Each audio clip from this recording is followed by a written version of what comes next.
Hey guys, it's Kim here with Verily Fiber Fun. Thanks for joining me on another spinning tutorial type video. This is how I do things. It's not a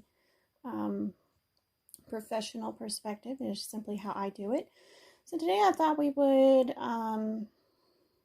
discuss the differences between short forward draft or draw and short backward, and why you would use one over the other. And why I really don't care about any of that. So I can get the camera to quit moving around. So short forward draft is what most people learn to use when they are learning to spin. It is fairly simple. There's not supposed to be any twist in the draft zone. I know I'm going really fast right now, but I'll slow it down here in a minute. This is my typical drafting speed. This is a very worsted spin. It's going to create a smooth, dense, hard-wearing yarn, which is why a lot of people want a short forward draft when they're spinning for socks or something in that nature.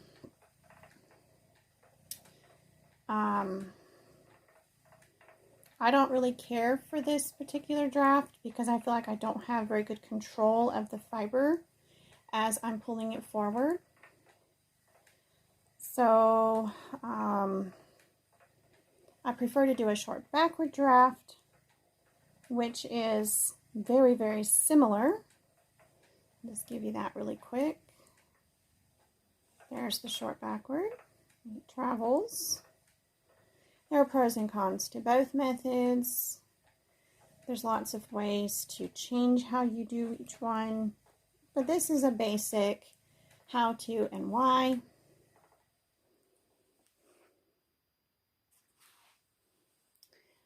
Okay, so to do the short forward draw, it's a simple pinch, pull forward, smooth, pinch, pull forward, smooth.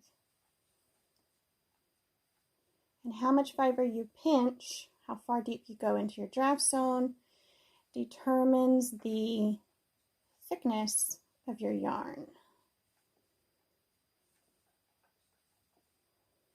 And how far you pull forward depends on the length of your fibers, your staple length.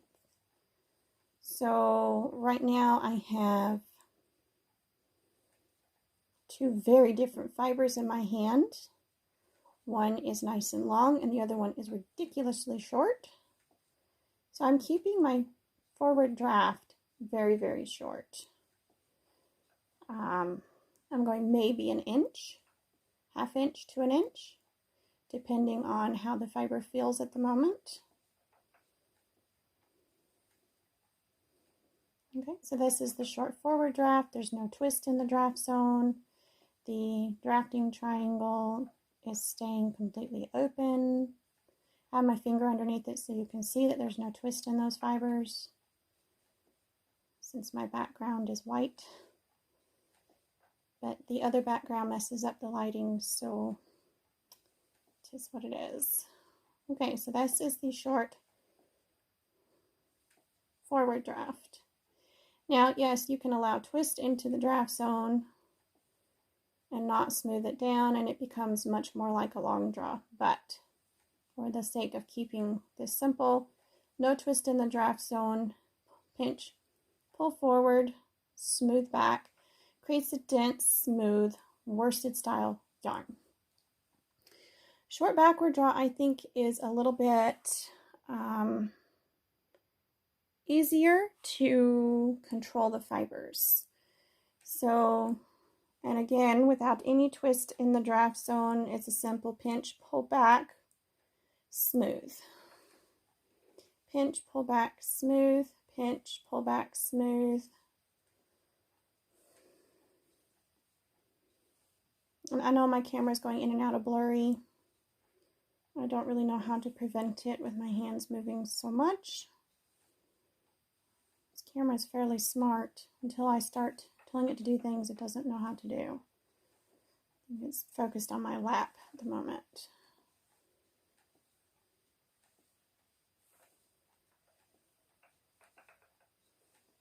I apologize for the blurriness.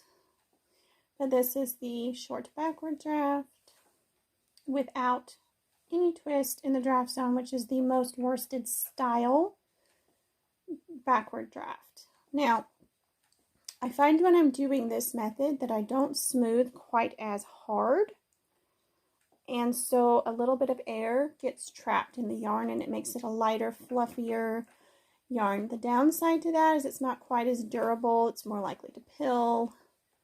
It's a little bit weaker. But then again, how much twist you put in while you're spinning your singles and how you ply makes a big difference. And the fibers themselves make a big difference. If you want a more woolen style yarn, you allow some twist into the draft zone, whether you're pulling forward or backward.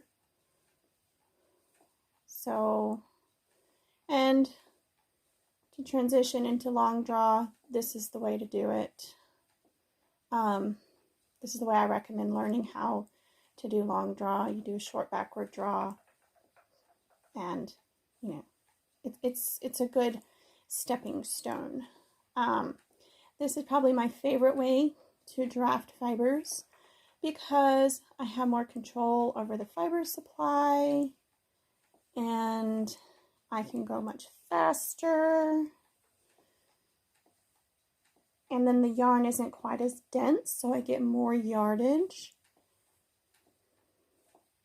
And the yarn ends up a little bit more fuzzy. It blooms more in the wash.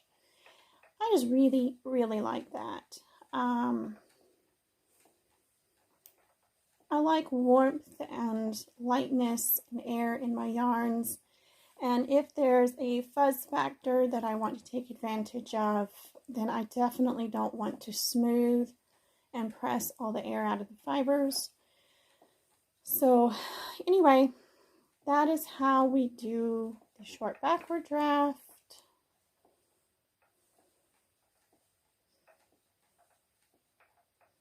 And comparison with how to do the short forward. And does it matter which one you use? That is debatable. If you want a truly worsted style yarn that is completely perfect, then yes, it matters.